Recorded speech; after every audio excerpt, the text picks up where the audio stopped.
Hola, bienvenidos a Euronews Hoy. Tras un fin de semana muy violento, de nuevo se han intensificado los bombardeos en los alrededores de Kiev en este 19º día de invasión rusa en Ucrania.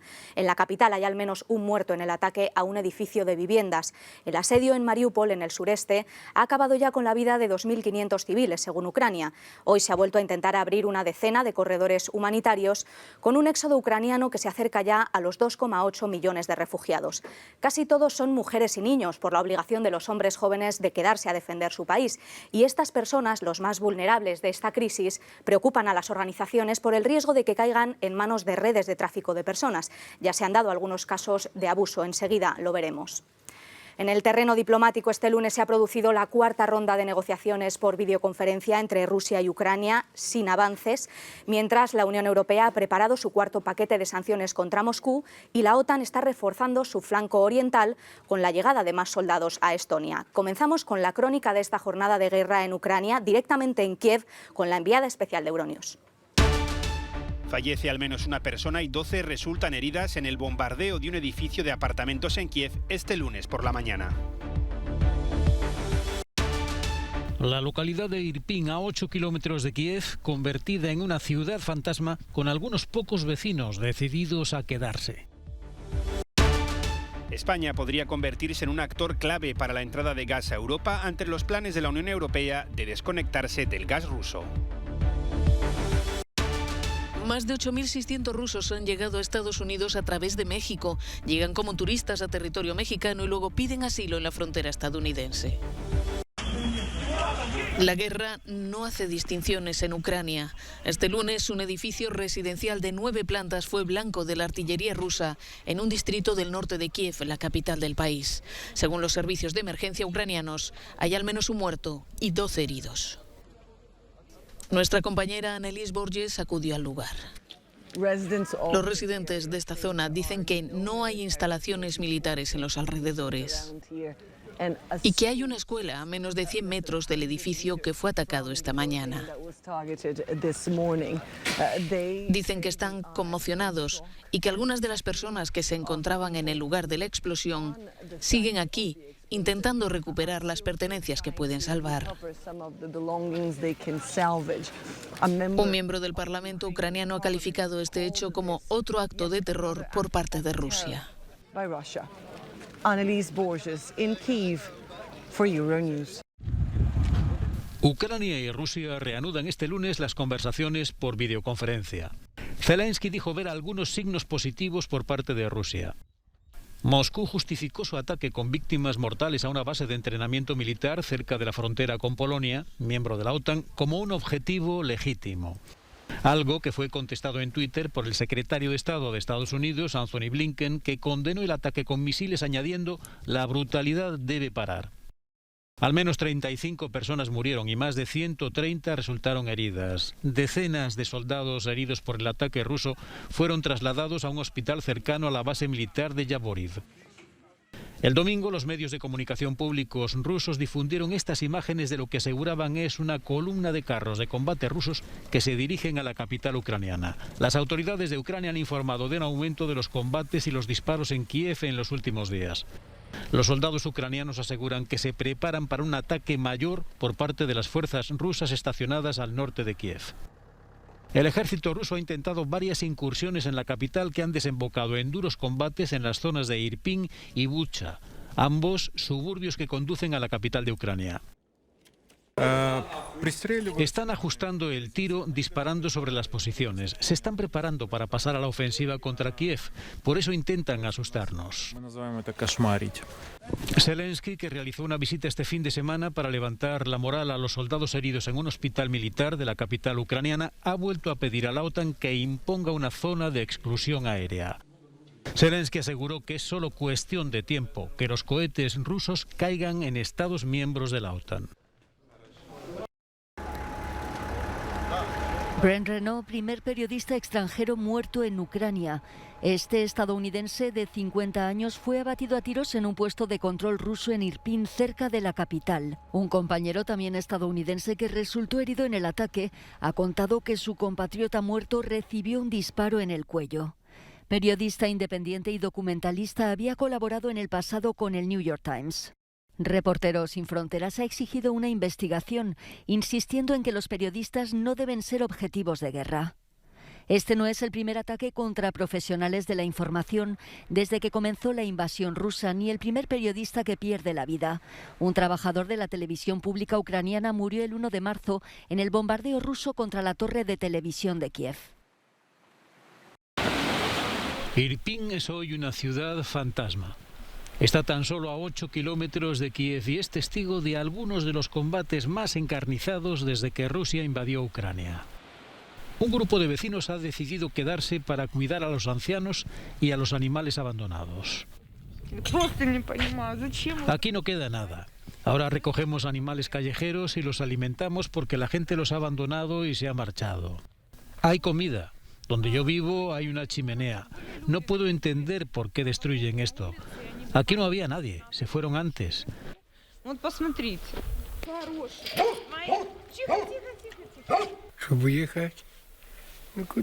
¿Irme? ¿A dónde iba a ir?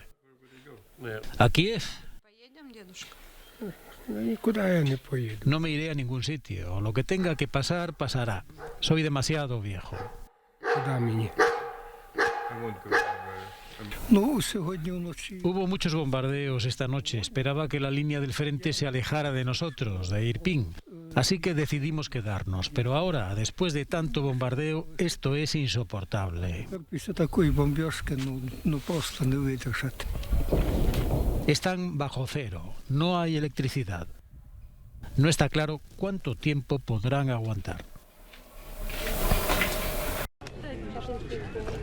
Estas mujeres jóvenes, a menudo con niños pequeños, se han convertido en presas fáciles para los traficantes de seres humanos que están tratando de beneficiarse de la crisis de refugiados desatada por la guerra en Ucrania. Un hombre fue detenido hace unos días en Polonia tras alojar y violar a una joven ucraniana. Joanna Markin dirige un centro de acogida para madres refugiadas. Hay un pequeño porcentaje de individuos que se dedican a la trata de personas, dice. También hay pedófilos y otros delincuentes. Las refugiadas sin apoyo suelen estar agotadas y son vulnerables. Creo que hemos tenido suerte, dice esta joven. Porque a una amiga mía, gente malvada, intentó quitarle todo el dinero en la estación.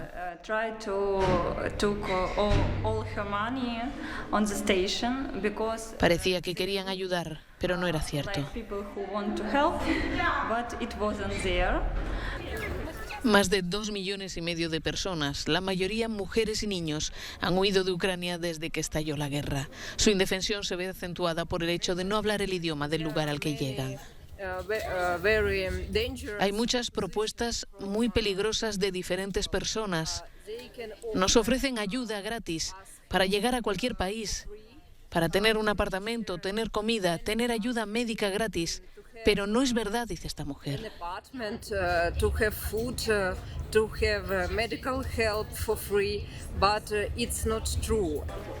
En los puestos fronterizos se ve hombres ofreciendo ayuda a las jóvenes recién llegadas. Algunos actúan por altruismo, otros no. Nos ha sorprendido que no haya ningún tipo de recogida de información. Nosotros ofrecemos transporte a los refugiados, llevamos a la gente, pero también puede haber personas perversas que están ahí para hacer cosas malas, dice este voluntario alemán.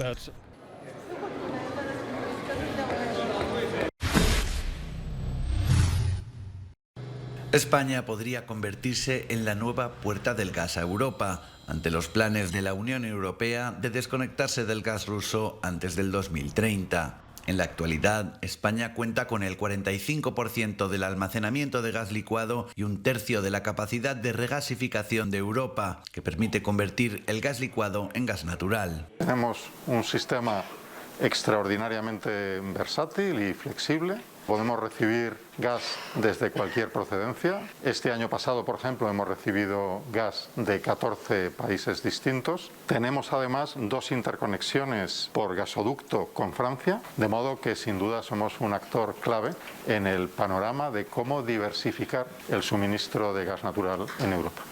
España cuenta con una de las infraestructuras de gas más extensas de Europa, con capacidad para recibir gas a través de barco en estas 6 plantas, pero también con 2 gasoductos que conectan Europa con los yacimientos del norte de África. Pero su capacidad choca con un cuello de botella cuando llega a los Pirineos. Nuevas conexiones con la red de suministro europea serán necesarias si España realmente quiere contribuir a la seguridad energética de Europa. Ahora de lo que se está hablando es de garantizar el suministro energético en Europa en los próximos años y puede ser esa infraestructura una infraestructura fundamental. La voluntad política, por lo tanto, debería ser ahora mucho mayor y también el acceso a financiación. Pero el gobierno español ha reclamado que cualquier nueva infraestructura sea compatible con otras fuentes de energía renovable, como el hidrógeno y el biogás. Una prioridad futura, tanto para reducir nuestra dependencia del gas procedente de Rusia como para avanzar en la descarbonización, es la apuesta por el hidrógeno renovable. Y también ahí creemos que España puede aportar mucho en esa materia. Las administraciones trabajan a contrarreloj para asegurar el suministro de energía en 2022. Pero mientras Rusia intensifica su invasión de Ucrania, Europa puede enfrentarse aún a un crudo invierno. Jaime Velázquez, Euronews, Madrid. Y ha llegado una delegación. La suerte le sonríe a Nicolás Maduro, o mejor dicho, la convulsión política que sufre el mundo debido a la guerra en Ucrania. Esta semana Estados Unidos ha retomado el diálogo con el gobierno de Venezuela. Es el acercamiento más significativo de estos dos países en años. La razón, el petróleo venezolano.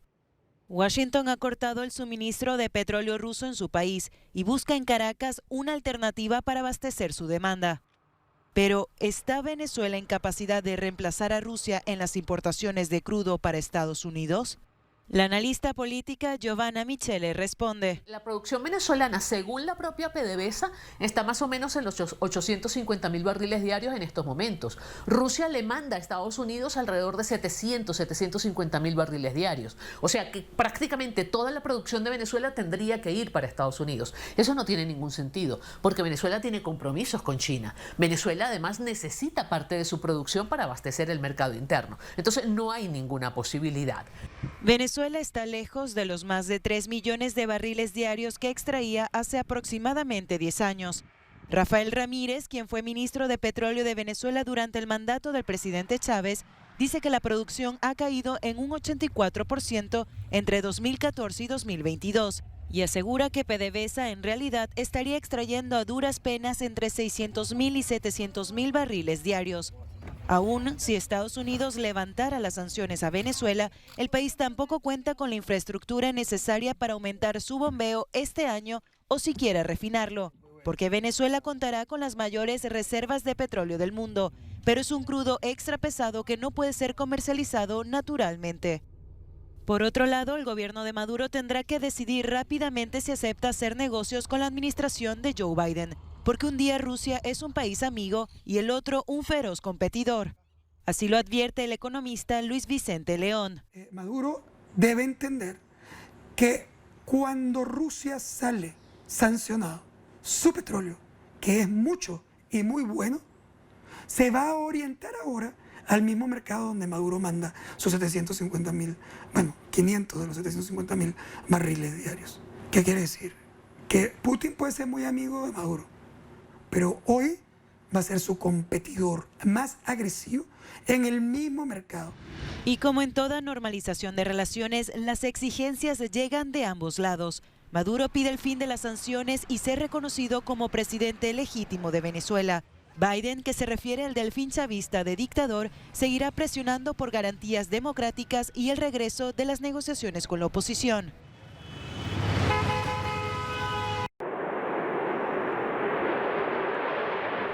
...150 soldados daneses llegan a Estonia en apoyo a los esfuerzos de la OTAN para reforzar su flanco oriental.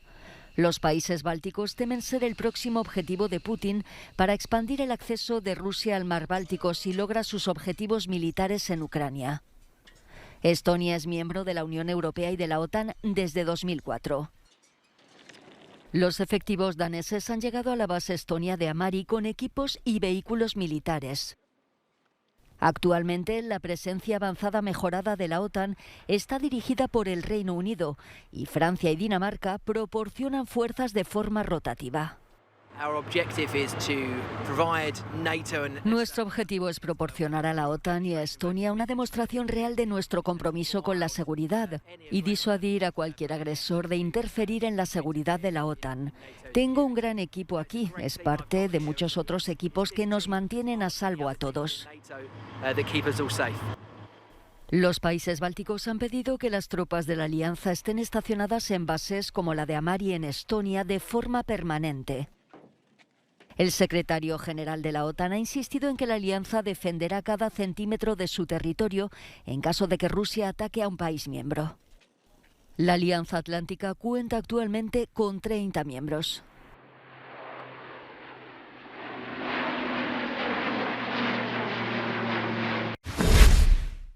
Mientras la Alianza Atlántica refuerza su presencia en las repúblicas bálticas, países asociados como Suecia y Finlandia se ven obligados a reconsiderar su política de defensa.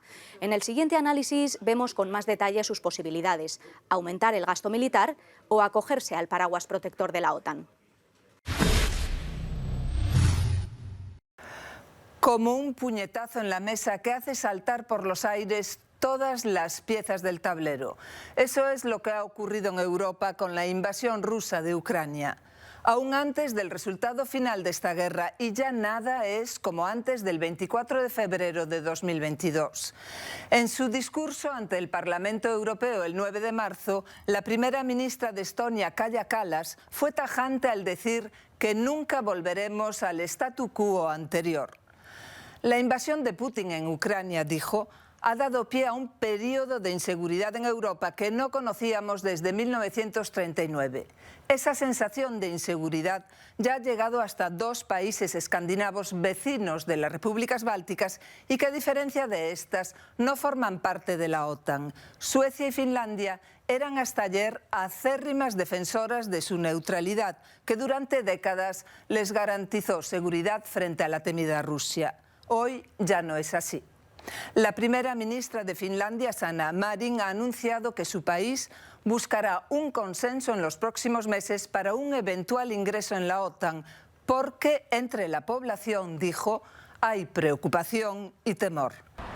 Finlandia comparte una frontera de 1.340 kilómetros con Rusia y ahora la mayoría de los finlandeses son partidarios de entrar en la Alianza Atlántica. Pero además, ya ha roto de hecho con la neutralidad al decidir su Parlamento el envío de armas a Ucrania.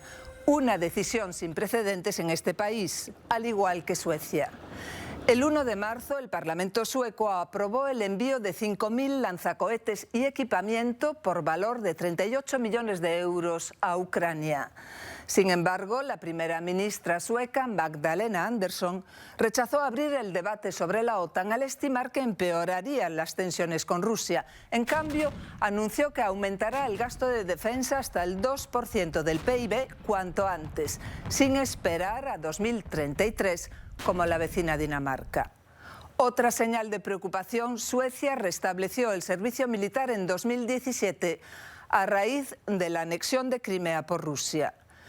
Pero al margen del OTAN sí, OTAN no, lo que sí es cierto es que en vísperas de la cumbre de Versalles, tanto Finlandia como Suecia han pedido a los demás miembros de la Unión Europea que apliquen la cláusula de defensa mutua del artículo 42 del Tratado de Lisboa de 2009, en caso de agresión armada contra uno de ellos. Dinamarca, por su parte, va a someter a referéndum su exclusión de los mecanismos de seguridad y defensa de la Unión Europea. Y en Versalles, los 27 hicieron votos de rearmarse colectivamente al reconocer que ha llegado la hora de que la UE se haga responsable de su propia defensa y se deshaga de la dependencia de otros. Es decir, que Europa sea realmente soberana. México se ha convertido en el punto de paso por el que miles de rusos que han dejado su país están intentando entrar en Estados Unidos.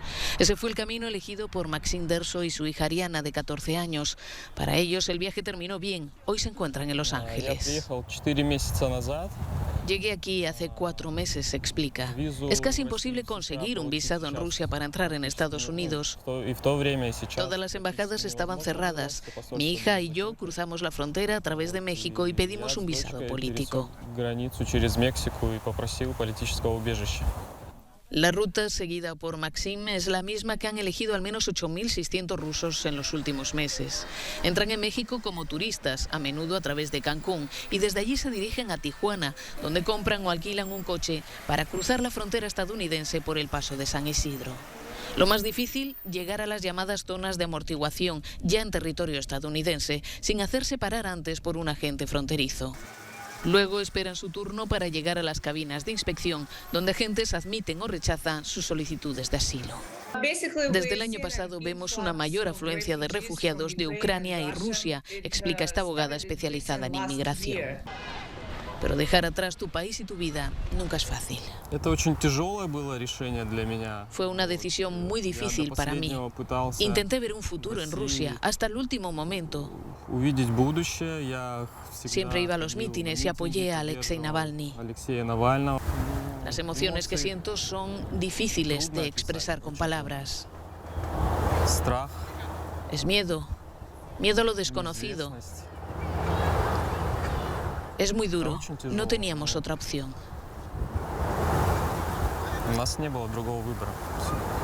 Los rusos intercambian consejos para llegar a Estados Unidos a través de Telegram y otras plataformas en línea. Para Maxim y su hija se abre una nueva etapa lejos de su país. Hasta aquí nuestro informativo de hoy. Gracias por seguir la actualidad con Euronews un día más. Nuestra cobertura de la guerra en Ucrania al minuto continúa en todas las plataformas. Hoy nos despedimos poniendo una nota de color al horror de la guerra con ayuda de este artista sirio que transforma las armas en obras de arte. Hasta mañana.